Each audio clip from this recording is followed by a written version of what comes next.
anyway, but that's a different story.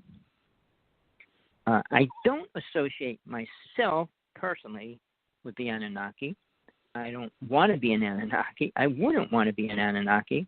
And to even say I respect them, worship them, deal with them in any way would be a bad place for me to be in if I agree with that at any level. Zachariah Sitchin never claimed he was working with the Anunnaki. He just talked about him, made stories that people believe about him. And now people that heard the story created stories from that story to create reality for the reptilian race.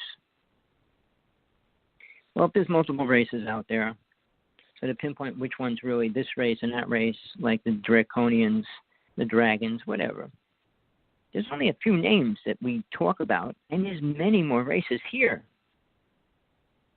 Which is why I'm doing this show today.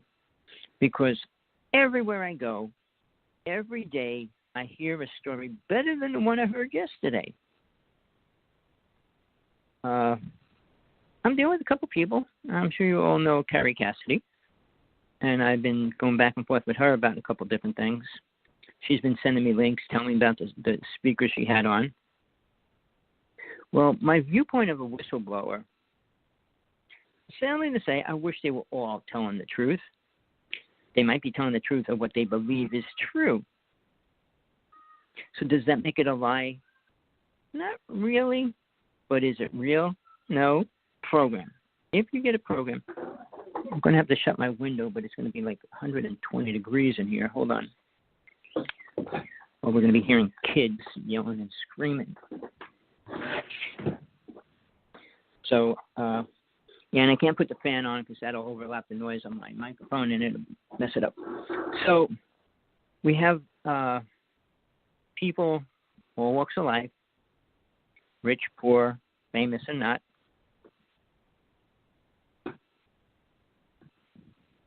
Do I have chickens? I hope you don't hear chickens now.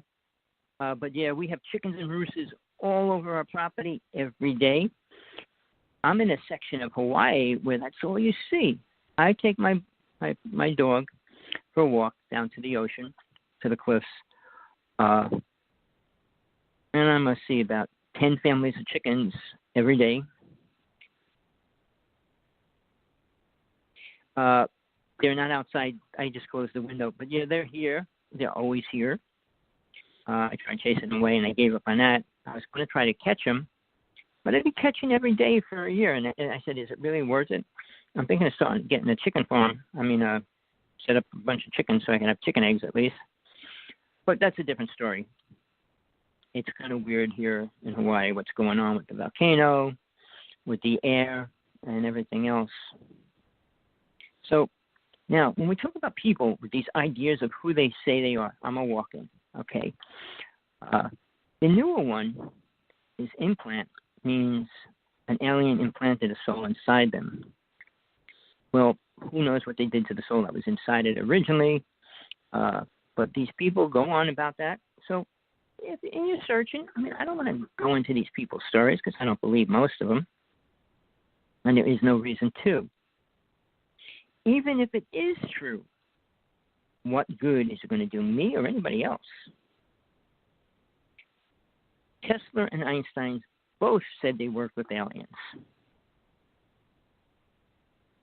Einstein came out with a lot of theories. Well, that's here nor there. Because a lot of his theories are being proven wrong. Being said, Tesla had 200 inventions he copyrighted.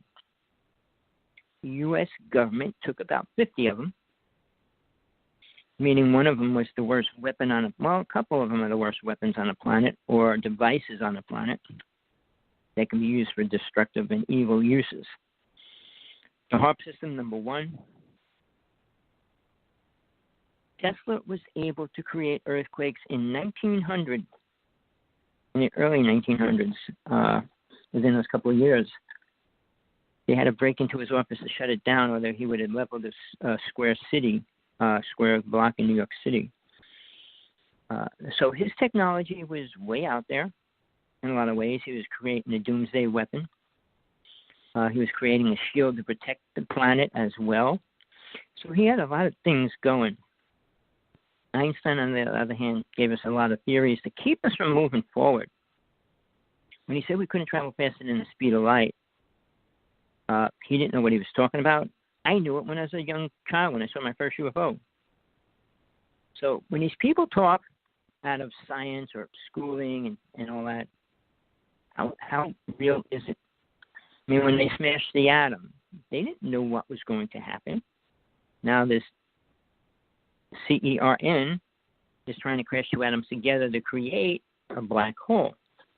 They have no clue what they're going to do if they try to create a black hole, assuming they're going to create a black hole, and until they do it. If they did it, we are already in trouble. But that's what that device, it's over 4 countries, or 3 countries. It's miles and miles. It goes around in a circle where they pump these atoms around full speed. It's super radioactive while it's on.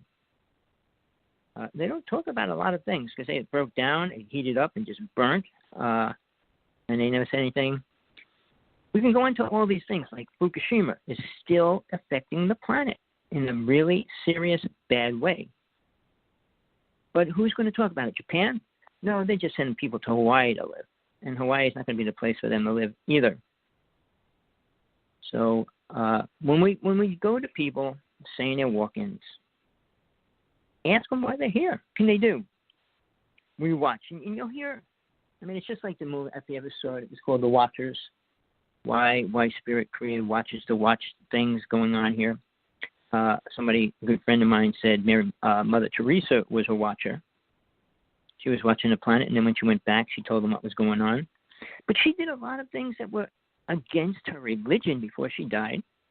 Her belief was kind of shattered as well. So, when we talk about moving forward into a spiritual world, what is a spiritual world? What do we want to move into it for? Things like walk-ins and everybody else saying, oh no, they're here to help us. And I look at this planet, the only help we need is to be conscious, aware of who and what we are. In the physical reality, in a physical world, doing physical things. I don't care if you fantasize of having wings and flying and blowing up worlds or whatever. You're on planet Earth and you're living here. And then we have to have people contradicting our thinking and our beliefs about, is it a flat world? Believes that? I said, check out the top of their head, too. I went through a lot of things because people said, I talk about the flat world. No, the flat Earth is not flat. If you have any abilities of leaving your body, all you would have to do is leave your body and go around the planet. You don't have to rent a plane, a jet, or that. You can do it in your soul body, your astral body. Go around the planet. You'll see what shape it is. It's not completely round. It's egg-shaped, but it's still dimensional, not flat. So we've got aliens coming here. We've got demons and everything else coming here. So when a person gets abducted, what do they think they are? Depends which one's playing the role inside that body when the demon steps into the body. Because it pushes the soul out for a while it plays inside. And if it stays out too long, it has a really hard time getting back in. And I mentioned the silver cord 2 days ago, which is critical to that. If your silver cord gets cut and you're not aware of it, or how you got wherever you are when it was cut, you're going to be lost. Meaning that demon entity can stay in your body. Or share it, and they do. Hey, look, we got a body to use. And they all jump into it. I tried to explain that about hypnosis. You know, people that take a hypnosis course and get certified, I think it's a certified fool. Hypnosis has nothing to do with the truth. And the only reason why I could say that, I started hypnosis when I was 12 years old. I didn't go to school, didn't study under anybody. Well, I did real briefly with Amazing Kreskin. And then I went to an army hypnotist by the time I was 16 to study with him. Just some details. But the things that the army hypnotist told me was, first off, never hypnotize somebody on drugs. But you do have to know if they're on drugs or not. Because when you hypnotize them, they think they're at that space where they want to be. And they don't want to come back. And he said he hypnotized people and they stayed in it for a week. But he can't do anything else other than let them come back by their free will. Otherwise, their soul will get twisted with entities and everything else. But I did it. I did group hypnosis. It was fun. Making people do things I know they didn't want to do. And to say, oh, you can't make people do anything they don't want to do. Well, on stage, because hypnotists were a big thing in the colleges when I was younger. I think they're kind of stopping it because, I don't know. I don't know what the world is. I pulled out of it a long time ago. But when I was a magician, I was doing a lot of work in that field. So, yeah, I watched schools and stuff. And they will have hiring magicians, hypnotists, rather than magicians. So when I saw these things, I went to one or two to see what they do. Here's a philosophy or an idea. You're going to a hypnotist show, and if the hypnotist says, I'm calling on 20 people to come up on stage, if the desire in you is, oh, I want to be hypnotized, you're already opening your consciousness to accept a program. If you're going on stage and say, well, I'm going to prove that he can't hypnotize me, that's all you're going to prove, is that he can't. Hypnosis is kind of an iffy thing. To me, he said, the dumber a person is, the more easier it is to hypnotize them. Because if a person, you give them a thought and they think about it, they'll be hypnotized. But if it's harder when a person's going, oh, here's a pencil, and they're going, oh, I want to play baseball. I want to go swimming today. And their mind's everywhere other than looking at what you're trying to tell them to listen to or do or think about. It makes it that much harder. But on the other hand, when you have a school and you have people coming up on stage, these people already know they're going to do stupid things. Hopefully they're that smart. So if they're getting up there, they're already consenting to be an idiot on stage. I was 12 when I went on stage, so I mean it wasn't like I knew anything at all. But when you come into the colleges and they have these hypnotists and stuff, they jump on stage, and what do? Start making them touch themselves, try to take their clothes off, and all these kind of things. But that's humor for the average person, and a person doing it wants to go along with the program to look like a fool. Otherwise, he wouldn't have been there. So hypnosis is a game at a lot of levels. It can get really hardcore when you tell somebody to do something they truly don't want. The problem is, once you get hypnotized, if you're truly hypnotized, then there's 10,000 ways to prove that they are. Simple skin tests, strength tests, and things like that. You can say your arm's a bar of steel, and you can push on that on his arm, and it'll lift his whole body up. So, or stick him with a pin. It's simple. So there's a lot of ways to determine if they're real. But if a person's hypnotized, you can tell them to do just about anything. I should say anything. And they will do it. The only thing that's different, you're not going to say, well, go home and kill your mother. You're going to brainwash them and tell them that there's an alien being inside the person that you thought was your mother. They're in safekeeping somewhere else now. But this entity that's in there has to be destroyed. I mean, my friend did it in the Army. He was doing the testing for the Army in the I don't know what year it was, but it was way back in World War II.